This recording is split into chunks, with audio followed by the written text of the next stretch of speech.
Shalom, this is your brother Tazaya Amar of Valdosta GMS, coming out with another weekly lesson. I pray that it be edifying. But first of all, I want to give all praises to Yahweh, by Hashem, Yahweh Shai, by Hashem Yikakadash. Double honors to our apostles and elders of GMS for teaching us this true knowledge of these scriptures. I want to say Shalom and a harp to all the sisters and brothers that striving in this same true doctrine. Shalom. Today's lesson is more of a testimonial than just actually a lesson. And it goes back to something that happened at camp, this past camp that we just recently came out of. And it is labeled Valdosta Alive Camp. It's dated October the 22nd, 2023. And as the camp leader was going in on pretty much about being circumspect and the persecutions that finna come upon Jakes in the latter days, and the ploys of the devil that he has implemented, to keep us at a lower state.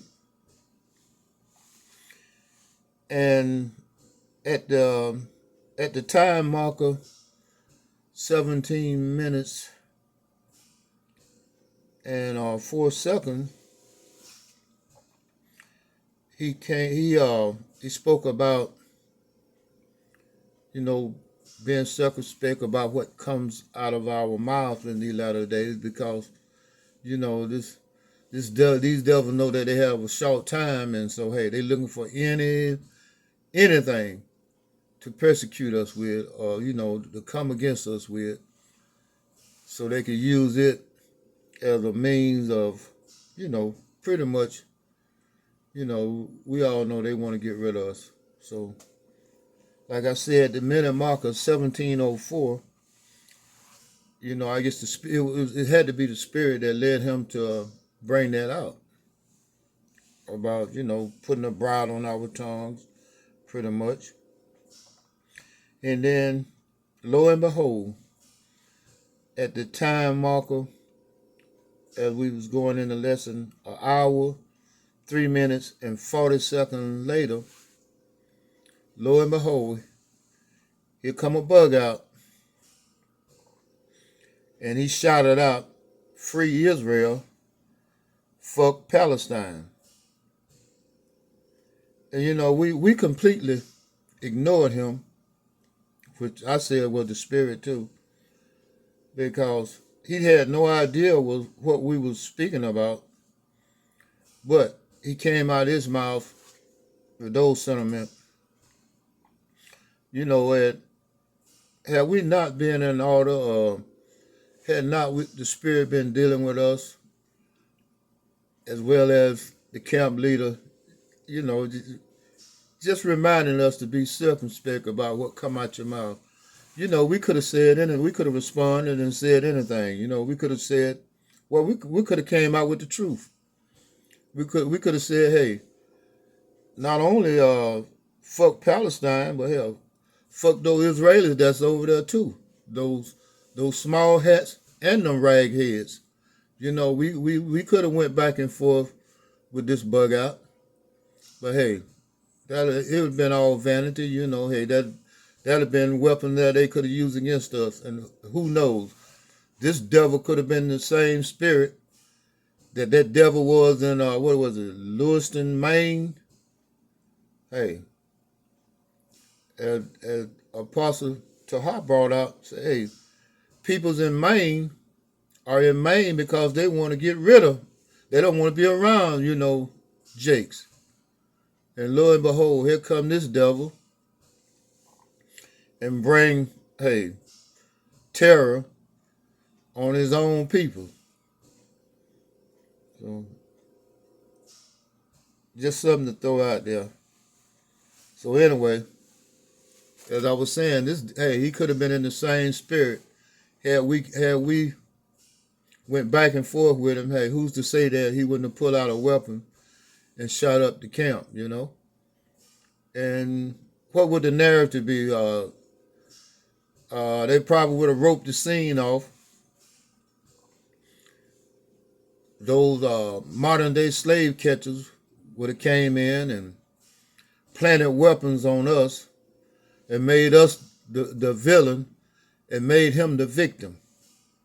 So we have to be wary of those kind of tactics because, hey, as I said earlier, hey, this devil know that he has a short time. So he pulling out he pulling out all stops. He pulling out rabbits, raccoons, chickens, and everything out of his hat. Anything to come against the children of Israel. So with that being said, Salaki for ranting, but with that being said, I'm going to move to the book of James. I'm going to start at James.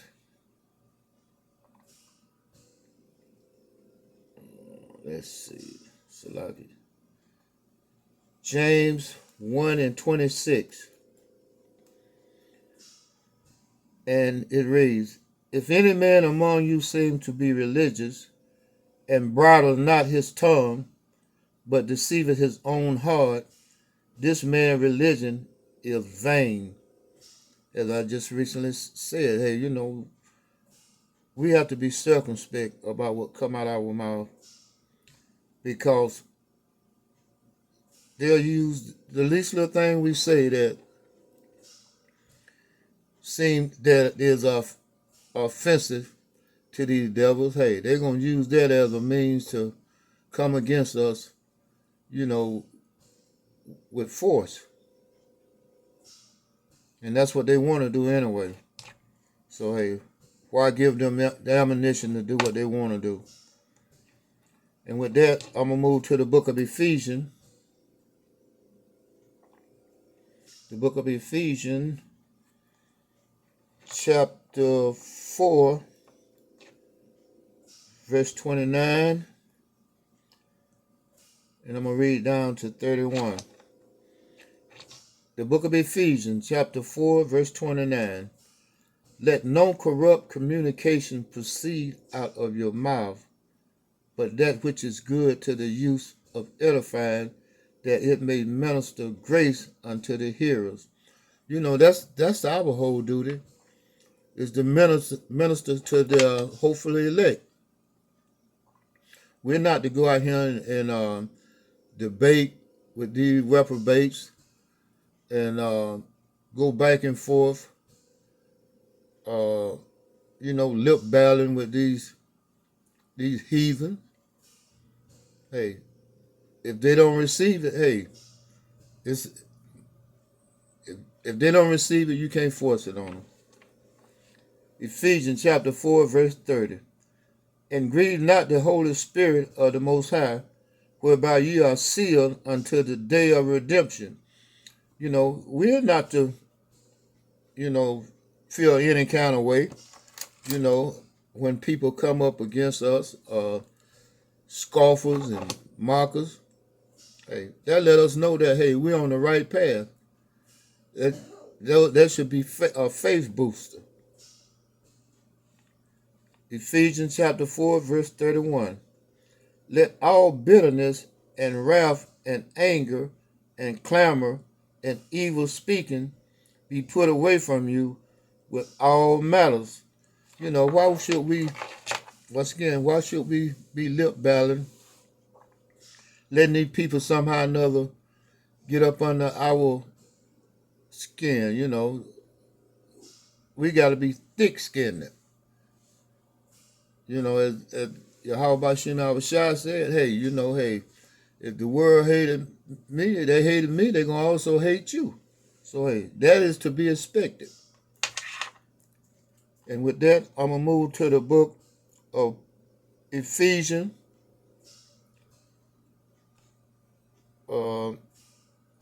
Ephesians chapter 5 and verse 15, starting at verse 15. Ephesians chapter 5, verse 15. See then that ye walk circumspectly, not as fools, but as wise. And one of the biggest fools is the one that say that there is no God. And hey, they can do as they will. Only God can judge me. Those are people that they really don't believe in God. They believe in themselves. They want to continue to do what they want to do. And with that, I'm going to move to the book of Ephesians chapter 5, verse 16. Redeeming the time because the days are evil. Hey, we got to pay close attention to the things that's going on and realizing the times that we're in. Hey, we headed into Jacob troubles. And the things that we're experiencing now are just the tip of the iceberg, as the proverbial saying goes. And so with that, I'm going to move to the book of Psalms.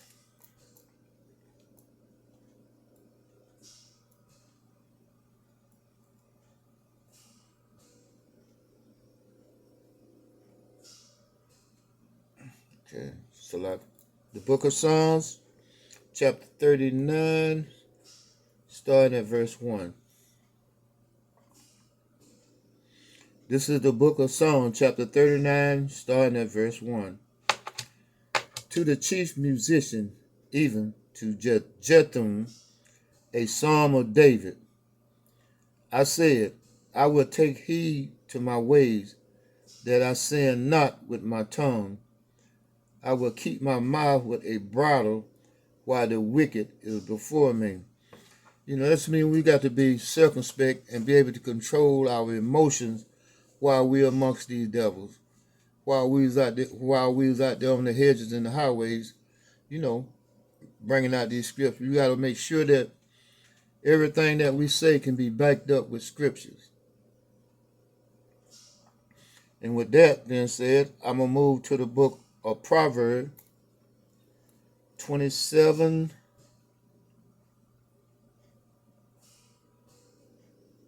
Proverbs 27. And so like a Proverbs 17 and 27.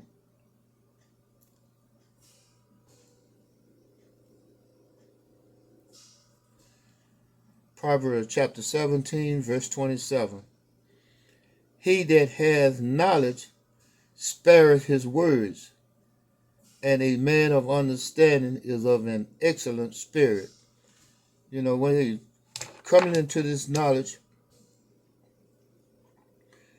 we know that, hey, a man that can control his mouth and the word and his emotion, hey, the spirit is dealing with him, and he have an understanding that, hey, a lot of these reprobates just can't quite comprehend. An understanding of the scriptures, hey, is a blessing from the Most High. And with that, I'm going to move to the book of Proverbs chapter 17, verse 28. Even a fool, when he holdeth his peace, he is counted wise, and he that shutteth his lips is esteemed as a man of understanding. You know, there's an old saying that say, hey, you can tell a fool by what come out of his mouth. You know, nobody won't know how stupid you are until you open your mouth, pretty much. So hey, a quiet man, a man that able to control his emotion and bridle his tongue, hey, is counted as a wise man. You know, people think, okay, well, look, this man, he's real quiet. He must be thinking, you know. That's pretty much how, that's pretty much how people think, you know. Hey, if he's real quiet, Hey, he must be meditating. You know, he's a man of deep thought. You know, he's just wise enough to know that, hey, it, sometimes it's best to keep your mouth closed. And with that, I'm going to move to the book of Isaiah,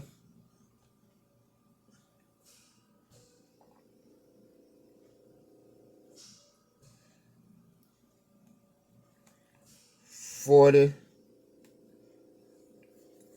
and verse 17. This is the book of Isaiah chapter 40, verse 17. All nations before him are as nothing, and they are counted to him less than nothing, and vanity. So, hey, with that being said,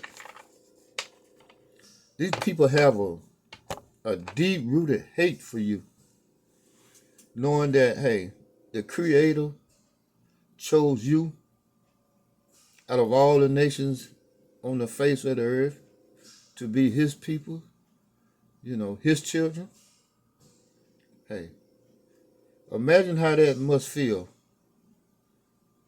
to know that the Creator chose these particular people over you. You know what I mean? Imagine what they have many sleepless nights, restless days, knowing that, hey, when the Most High come back, He's going to be a recompense for what they did to his children. You know, some of them probably don't have no idea what's in store for them. And some of them do. Some of them know they're going to have to pay. And with that, once again, be circumspect. You know, be able to control your emotions in these latter days, because the persecution is not going to get any better. It's going to get worse as we strive, trying to endure to the end. So with that, I'm going to close out by saying all praises to Yahweh, by Hashem Yahweh Shai, by Hashem Rikakadash. Once again, double honors to our apostles and elders for their due diligence in this truth and making sure that, hey, it passed down to the children of Israel. I want to say, Kram Yasharala, Ahab to all the sisters and brothers striving in this truth. Shalom.